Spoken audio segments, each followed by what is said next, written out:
Welcome to my channel guys. In today's video हम सब कुछ जानेंगे आईपीओस के बारे में। एक बिगिनर से एडवांस गाइड जानेंगे हम आईपीओ के बारे में। जैसे आईपीओस कंपनीज लॉन्च क्यों करती हैं, कैसे हम इसमें अप्लाई कर सकते हैं, इसका अलॉटमेंट प्रोसेस क्या होता है, क्या क्या इसमें रिस्क होते हैं और हमें इसको लॉन्ग टर्म के लिए होल्ड करना चाहिए या फिर लिस्टिंग एंड तक शॉर्ट टर्म होल्ड करना चाहिए। तो ये सारी जानकारी हम इस वीडियो में लेंगे। तो आप अपने चैनल आईपीओ ज्ञान पे बने रहिएगा और पूरा वीडियो अच्छे से देखिएगा आईपीओ की हर एक चीज़ को समझने के लिए। और ऐसी ही और सच वीडियोस के लिए हमारे चैनल आईपीओ ज्ञान को सब्सक्राइब कीजिए, चैनल को लाइक कीजिए, सब्सक्राइब कीजिए, शेयर कीजिए। तो गाइस हम शुरू करते हैं। अब सबसे पहले हम जानेंगे व्हाट इज आईपीओ। आईपीओ होता क्या है। यस गाइस, आईपीओ होता क्या है। आईपीओ क्या है? आईपीओ मतलब जैसे एक कंपनी, बेसिकली कोई प्राइवेट कंपनी है, वो जब पब्लिक बन रही होती है, जब एक प्राइवेट कंपनी पब्लिक बन रही होती है, अपने आप को पब्लिकली अनाउंस करती है, तो उसे हम आईपीओ कहते हैं। आईपीओ की फुल फॉर्म क्या होती है हमारे पास? आईपीओ की फुल फॉर्म देखो गाइस, हमारे पास होती है इनिशियल पब्लिक ऑफरिंग।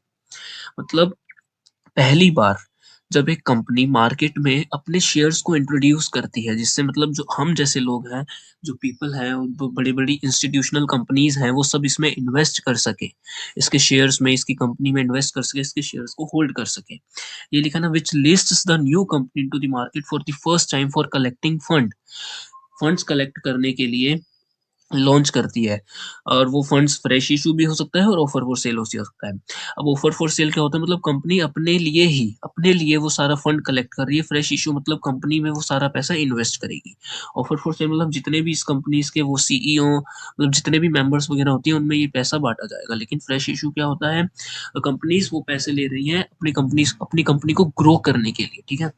अब हम आईपीओस में थ्री मेन कैटेगरीज में मेनली डील करते हैं। ये होती है हमारे पास रिटेल कैटेगरी, एक होती है हमारे पास स्मॉल एचएनआई और एक होती है हमारे पास बिग एचएनआई।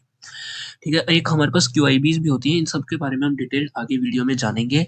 तो अब हम देखते हैं कि कंपनीज आईपीओ लॉन्च क्यों करती है।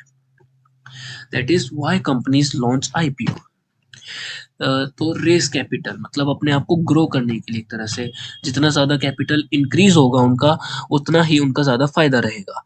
जैसे कैपिटल को रेस करने के लिए, समझ रहे हैं ना, बिजनेस एक्सपेंशन। जैसे कंपनी मान लो अभी 100 करोड़ की वो कंपनी है, वो अपने बिजनेस को और एक्सपेंड करना चाहती है, तो वो क्या करती है, अपनी डीआरएचपी पे एक फाइल रजिस्टर करती है, जिसकी वजह से वो बिजनेस एक्सपेंशन में उसको काम आती है।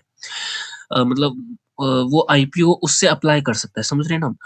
बिजनेस एक्सपेंड करने के लिए, मतलब जैसे उसका जो 100 करोड़ का बिजनेस है उसको वो एक्सपेंड करता है। मतलब कंपनी एक हम जैसे पब्लिक को वो शेयर्स अलॉट करने के लिए कहता है, मतलब वो शेयर्स खरीदने के लिए कहता है। हम जैसे इन्वेस्टर्स में शेयर खरीदेंगे तो कंपनीज ग्रो अपने आप ही होगी ना। और कर्जा मतलब जैसे कंपनीज, अगर मान लो कोई कंपनी लॉस में है या फिर किसी कंपनी पे कर्जा है, तो वो फंड्स कलेक्ट करेगा। जैसे वो आईपीओ में हम उसमें फंड्स लगाएंगे, अपने इन्वेस्टिंग करेंगे, तो उससे जो फंड्स मिलेंगे उससे वो अपना जो कर्जा है, डेप्ट है, वो रिड्यूस करेगा। और साथ में ब्रांड विजिबिलिटी और पब्लिक इमेज, मतलब एक तो लोगों के सामने लेके आएगा वो अपनी कंपनी को एज अ पब्लिकली। जैसे प्राइवेट कंपनी की बात करते हैं, जैसे एलजी इलेक्ट्रॉनिक्स का भी रिसेंटली एक आईपीओ आया था। अब एलजी इलेक्ट्रॉनिक्स के बारे में सारे लोग जानते ही होंगे, लेकिन पहले वो एक तरह से एज अ प्राइवेट कंपनी थी, बट उसने अपने आप को पब्लिकली अनाउंस कर दिया। उसका भी पिछले आईपीओ आया था जिसमें बहुत ज़्यादा सब्सक्रिप्शन देखने को मिला था। पाकिस्तान की जीडीपी ज़्यादा लोगों ने उसमें पैसा इन्वेस्ट किया था गाइस। ठीक है। तो इस तरीके से आईपीओस पे लॉन्च किया जाता है पैसा, कंपनीज आईपीओ लॉन्च करती हैं। अब हमारे पास दो टाइप्स के आईपीओस होते हैं। पहला होता है फिक्स प्राइस इशू और दूसरा होता है बुक बिल्डिंग इशू। अब देखो, फिक्स प्राइस इशू में क्या होता है, जैसे कि आईपीओ ओपन से पहले शेयर का प्राइस फिक्स है। मान लो एक आईपीओ आ रहा है हमारे पास 500 करोड़ का। ठीक है, 500 करोड़ का एक आईपीओ आ रहा है, जिसमें क्या है, शेयर का प्राइस फिक्स है कि हाँ भाई हमारी कंपनी जो है वो 120 रुपए पे शेयर का प्राइस फिक्स कर रही है। ठीक है, 120 रुपए पे शेयर का प्राइस फिक्स कर रही है। मतलब एक शेयर उस कंपनी का 120 रुपए का होगा। और ये आईपीओ ओपन होने से, मतलब जैसे आईपीओ ओपन होने की 3 दिन की डेट होती है। मान लो जैसे आज मंडे है, तो मंडे, ट्यूसडे एंड वेडनेसडे, ये 3 दिन होते हैं आईपीओ ओपन होने की। ठीक है। इन 3 दिन आईपीओ ओपन होता है, इन 3 दिन में अप्लाई कर सकता है एक इन्वेस्टर। ठीक है। तो इससे पहले, ये मंडे से पहले ही वो अनाउंस कर देगा कि उसके शेयर का प्राइस 120 है। ओके। फिर हमारे पास आते हैं बुक बिल्डिंग इशू, मतलब इसमें क्या होता है कि हमें प्राइस रेंज गिवन होती है कि हाँ इस प्राइस के बीच में लाई करता है, जैसे 120 से 150, इस प्राइस रेंज के बीच में हमारा जो आईपीओ का शेयर, हमारा जो कंपनी का शेयर है, इस प्राइस रेंज में आएगा। और फाइनल प्राइस कब डिसाइड होता है? डिमांड के अकॉर्डिंग, मतलब उस प्राइस की कितनी डिमांड, उस कंपनी के शेयर की कितनी डिमांड है। मान लो आज कोई कंपनी लिस्ट होती है, सपोज एक एक्स कंपनी है, कोई एक एक्स कंपनी है, वो लिस्ट होती है, उसके शेयर का प्राइस की रेंज 120 से 150 है, ठीक है गाइस। उसके शेयर की प्राइस की रेंज 120 से 150 है। तो वो क्या करेगी, वो फाइनल प्राइस जब डिसाइड करेगी डिमांड के ऊपर कि मतलब किस प्राइस पे सबसे ज्यादा इसके शेयर्स सेल हो रहे हैं, सबसे ज्यादा इसके शेयर्स बाय कर रहे हैं लोग, पीपल इसके शेयर किस ठीक है बाय कर रहे हैं, तो इस पे डिपेंड करता है वो। अब आईपीओ समझ तो लिया हमने, आईपीओ मतलब किस तरीके से आईपीओ क्या होता है, इनिशियल पब्लिक ऑफरिंग होती है, ये तो मैंने आपको बता दिया। उसमें 3 कैटेगरीज होती है, उसके बारे में हम आगे और ज़्यादा डिस्कस करेंगे। अब आईपीओस लॉन्च, कंपनीज लॉन्च क्यों करती हैं आईपीओस को? अपने ग्रोथ करने के लिए, ब्रांड बिजनेस एक्सपेंशन के लिए, ठीक है ना। हमने 2 टाइप के आईपीओस पढ़े। अब आईपीओ टर्म्स जानना बहुत ज़रूरी है, बहुत इंपॉर्टेंट टर्म्स हैं, जिनको जानना बहुत ज़रूरी है आप लोगों के लिए। अब देखो, सबसे पहला हमारे पास आता है फेस वैल्यू। फेस वैल्यू क्या होता है? मतलब एक शेयर की बेसिक वैल्यू, 1 रुपए या 10 रुपए, ठीक है। फेस वैल्यू क्या होता है? एक शेयर की बेसिक वैल्यू होती है। एक सेकेंड गाइस, थोड़ा सा इशू आ गया था बीच में, एक सेकेंड मैं बताता हूँ आपको। देखो, फेस वैल्यू क्या होती है? एक बेस वैल्यू होती है किसी शेयर की, बेस वैल्यू, ठीक है ना। अब बेस वैल्यू जैसे कि आप मैं कैसे बताऊँ आपको, बेस वैल्यू इसको समझाना थोड़ा सा। बेस वैल्यू ₹10, जैसे मान लो कोई एक कंपनी लिस्ट होती है, उसकी बेस वैल्यू फेस वैल्यू ₹10 है, मतलब उसकी बेस वैल्यू है ये ₹10।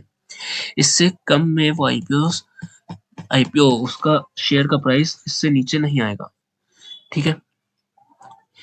और फिर आते हैं हम इशू प्राइस पे। इशू प्राइस क्या है? मतलब आई price at which IPO shares are offered. जो हमने टाइप्स ऑफ आईपीओ में एक पहला पार्ट पता ना, फिक्स प्राइस इशू, वही होता है एक तरह से इशू प्राइस, मतलब किस प्राइस पे आईपीओ शेयर्स ऑफर किए जा रहे हैं। जैसे कोई हमारे पास प्राइस है 120 का, तो उस पे आईपीओ ऑफर किए जा रहे हैं हमें, ठीक है ना।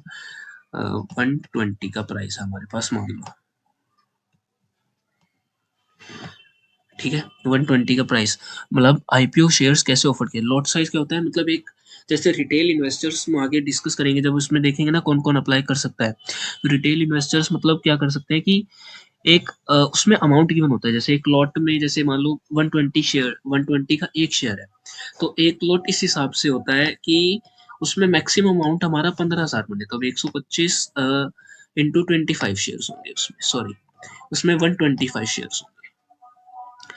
120 शेयर का प्राइस है, उसमें 125 शेयर्स मैक्सिमम हो सकते हैं, तो एक लॉट मिनिमम लगाना ही पड़ता है, ठीक है, किसी को भी, रिटेलर्स को। आगे हम जब इसके अगली स्लाइड्स में जब हम डिस्कस करेंगे who can apply for IPO, उसमें आपको बताऊंगा। अब सब्सक्रिप्शन क्या है? आईपीओ की डिमांड कितनी है? जैसे मैंने आपको बताया था ना, एलजी इलेक्ट्रॉनिक्स आईपीओ इतना ज्यादा सब्सक्राइब हुआ था कि पाकिस्तान, मतलब जितना इतना इन्वेस्ट किया था लोगों ने कि पाकिस्तान की जीडीपी जो है ना, उससे भी ज्यादा इन्वेस्ट किया था। 4.5 लाख करोड़ रुपए इन्वेस्ट किए थे एलजी इलेक्ट्रॉनिक्स के आईपीओ में। मतलब इसमें आईपीओ की डिमांड बहुत ज्यादा थी लोगों में, एक्स टाइम्स, मतलब कितना ज्यादा सब्सक्राइब हुआ है। जैसे 3 कैटेगरीज मैंने आपको बताई थी, एचएनआईज, रिटेल और क्यूआईबीज, मतलब कितना क्यूआईबीज ने सब्सक्राइब किया, कितना एचएनआईज ने, और कितना रिटेल कैटेगरीज ने सब्सक्राइब किया, इसमें हम वो डिस्कस करते हैं, ठीक है। फिर आते हैं जीएमपी। जीएमपी होती है ग्रे मार्केट प्रीमियम, मतलब ये होती है अनऑफिशियल प्रीमियम फ्रॉम लिस्टिंग, मतलब ये ना एक मार्केट रूमर्स से पैदा होती है।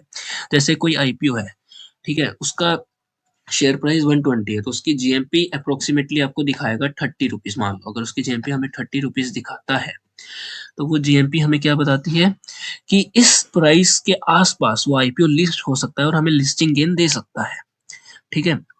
तो ये हमारा एक तरह से प्रॉफिट कैलकुलेशन में दिखाता है। ये नेगेटिव भी हो सकता है, ये जीरो भी हो सकता है, और ये पॉजिटिव परसेंटेज में भी हो सकता है। तो हमेशा जीएमपी के बेस में हमें आईपीओ नहीं लगाना चाहिए। हमें आईपीओ हमेशा कंपनी के प्रॉफिट्स पे, कंपनी की फाइल्स पे, डीआरएचपी फाइल्स पे, और जो भी कंपनी जिस हिसाब से चल रही है, और कंपनीज के प्रॉफिट्स एंड लॉसेस के बेस पे ही हमें आईपीओ लगाना चाहिए। जीएमपी एक हमें क्या कहते हैं, एक रफ आइडिया देती है कि इस प्राइस के आसपास हमारा आईपीओ लिस्ट हो सकता है। लिस्टिंग प्राइस, अब जिस प्राइस पे वो आईपीओ लिस्ट होता है स्टॉक मार्केट में, मान लो 120 और उसका लिस्टिंग प्राइस हमारा 150 है, तो ठीक है, 30 रुपीज पर शेयर प्रॉफिट हो गया, तो इस हिसाब से वो लिस्टिंग प्राइस होता है। ठीक है, अब हम चलते हैं नेक्स्ट स्लाइड पे, जो कि हमें स्लाइड बताती है who can apply for IPO, मतलब कौन कौन आईपीओ के लिए अप्लाई कर सकता है। तो इसमें देखो हमारे पास तीन मेन कैटेगरीज होती हैं, रिटेल इन्वेस्टर्स, एचएनआईज और क्यूआईबीज। ठीक है, रिटेल इन्वेस्टर्स को शॉर्ट फॉर्म में आरआरआई भी कहा जाता है, that is same thing. HNIs होती है हाई इन्वेस्टमेंट इंडिविजुअल्स, और QIBs institutional investors like banks, mutual funds. मैं आपको डिटेल में बताता हूँ। जैसे हमने लास्ट टाइम पिछले वाले स्लाइड में मैं आपको बताया था इंपॉर्टेंट टर्म्स में सब्सक्रिप्शन की कितनी ज्यादा डिमांड है आईपीओ की।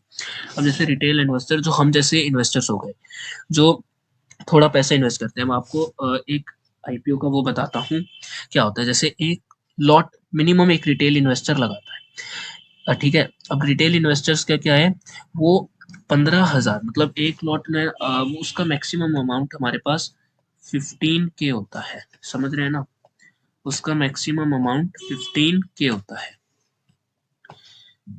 रुपीस। ठीक है, रुपीस 15K मैक्सिमम अमाउंट होता है ये हमारे पास उसका। मतलब जैसे कोई शेयर मैंने आपको लास्ट टाइम बताया था 120 का एक शेयर और 125 शेयर्स हमें खरीदने होंगे एक लॉट में उतना, तो वो तो पूरा एग्जैक्ट 15,000 हो गया। मान लो कोई शेयर का प्राइस आता है 401 रुपीज सपोज, और उसके हैं हमारे पास, इस हिसाब से शेयर्स अलॉटेड होंगे। मान लो 37 शेयर्स कर देते हैं, तो 37 शेयर्स कितने के हो गए, 37 शेयर्स हमारे पास हो जाएंगे 37 के,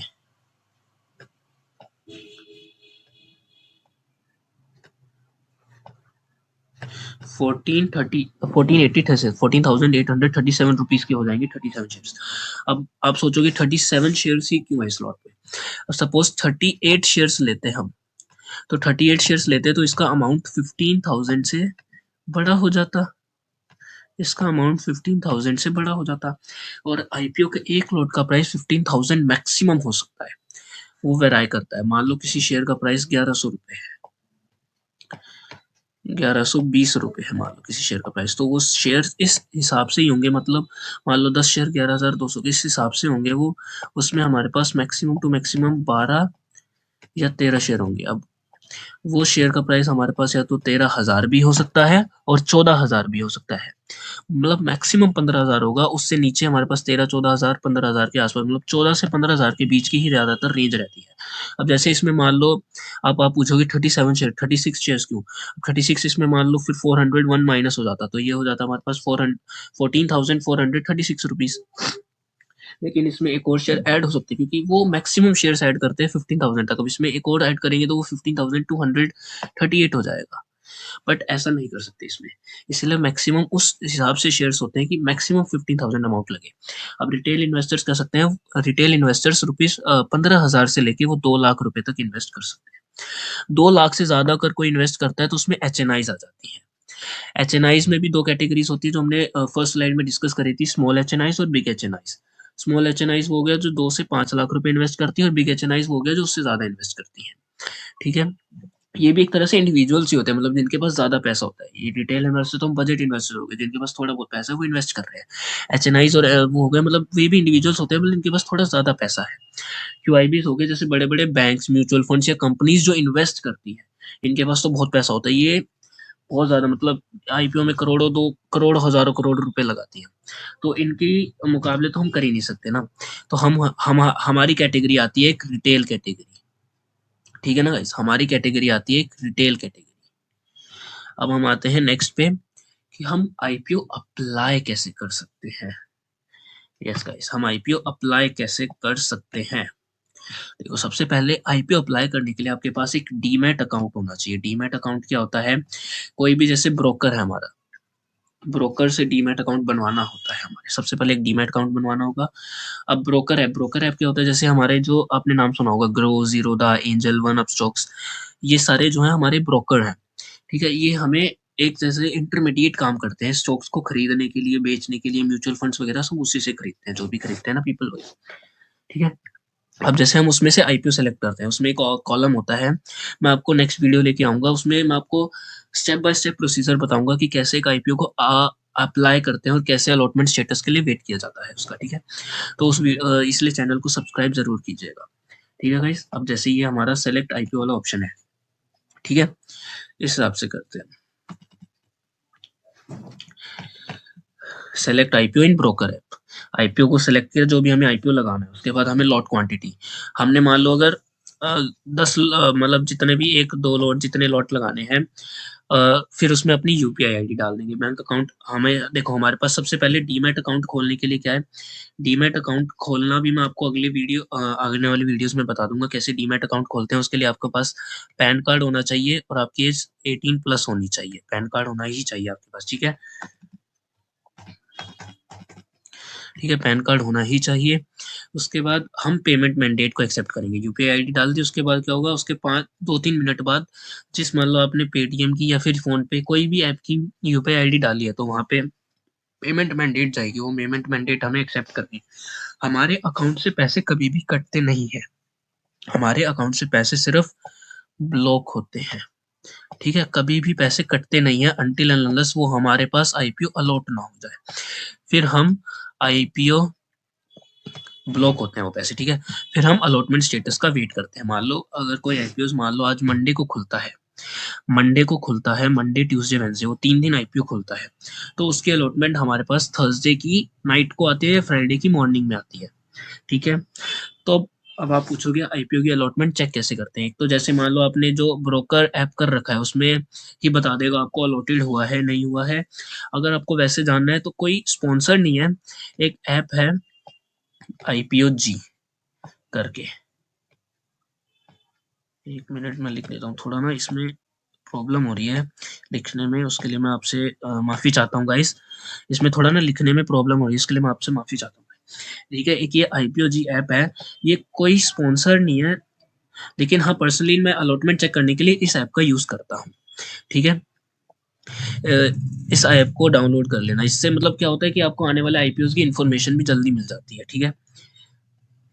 अब आते हैं हम नेक्स्ट स्लाइड पे, अब आते हैं रिस्क इन आईपीओ। गाइस एक चीज़ और बतानी रह गई, जैसे how to apply for IPO में ये 5 स्टेप तो बता दिए, अलॉटमेंट स्टेटस, उसके बाद अगर मान लो आपको आईपीओ अलॉट नहीं होता है तो क्या होगा कि जो आपका ब्लॉक्ड अमाउंट है ना, वो जैसे मान लो थर्सडे को अलॉटमेंट आती है, थर्सडे की नाइट को आती है ऑलमोस्ट अलॉटमेंट, मान लो अगर वेडनेसडे को क्लोज हुआ है तो फ्राइडे की मॉर्निंग में मतलब 10-11 AM के बाद आपका रिफंड अमाउंट वापस आ जाता है, जो ब्लॉक हुआ था अमाउंट, वहाँ उस अमाउंट को आप यूज़ नहीं कर सकते क्योंकि वो ब्लॉक हो जाता है, लेकिन हाँ वो आपके अकाउंट से कटता नहीं है, कटेगा जब वो आईपीओ आपको अलॉट होगा, ठीक है। अब हम डिस्कस करेंगे रिस्क।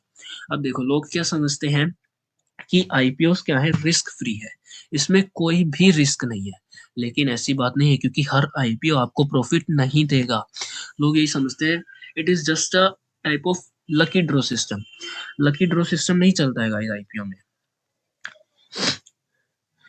देखो मैं बताता हूँ, आईपीओ हमेशा वॉलेटिलिटी बहुत होती है लिस्टिंग डे पे, तो ऐसा जरूरी नहीं कि जो जीएमपी हमें मान लो पॉजिटिव 30% दिखा रखी है जीएमपी, तो ऐसा जरूरी नहीं कि हाँ रफली आइडिया यही लेके चलते हैं, जीएमपी होती है ये कि रफली आइडिया देती है कि उस प्राइस रेंज के आसपास, लेकिन कभी कभी क्या होता है मार्केट में बहुत ज्यादा वॉलेटिलिटी होती है जिसकी वजह से वो लिस्टिंग डे पे या तो मतलब बहुत गंदा गिरता है या फिर उस पर अपर सर्किट लग जाता है। अपर सर्किट और लोअर सर्किट में मैं आपको आने वाली वीडियोस में समझाऊंगा। अपर सर्किट मतलब क्या होता है, जैसे कि कोई आईपीओ आया लिस्टिंग डे के दिन और वो लगातार बढ़ रहा है, लगातार बढ़ रहा है, और लोअर सर्किट लगातार गिर रहा है।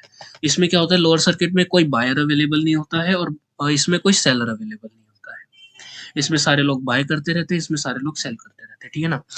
अब ओवर हाइप्ड आईपीओ क्रैश हो सकते हैं, जैसे अब एक एग्जांपल बताता हूँ, मान लो ये आईजी एलजी का आईपीओ आया था, ये बहुत ज्यादा ओवर हाइप्ड था, इससे पहले 1-2 आईपीओ और आए थे, हंड्रे का आईपीओ से बहुत ज्यादा ओवर हाइप थे, ये क्रैश नहीं हुए, लेकिन मैं एक एग्जांपल बताता हूँ कि वो बाद में क्रैश हो सकते हैं, ऐसा जरूरी नहीं कि बड़ी कंपनीज हो बहुत ज्यादा ओवर हाइप आईपीओ वो हमेशा आपको प्रॉफिट देंगे ही देंगे, ठीक है। ब्लाइंड इन्वेस्टिंग हमेशा डेंजरस होती है, ऐसा जरूरी नहीं है, बट हाँ ब्लाइंड इन्वेस्टिंग डेंजरस होती है, आपको पता नहीं ना कि आपने मान लो आज 15,000 रुपए इन्वेस्ट कर दिया एज अ रिटेल इन्वेस्टर, ठीक है, लेकिन आपको पता नहीं है ना कि वो आईपीओ आपको प्रॉफिट देके जाएगा लॉस देके जाएगा, इसीलिए ब्लाइंड इन्वेस्टिंग होती है, थोड़ी डेंजरस होती है, ठीक है।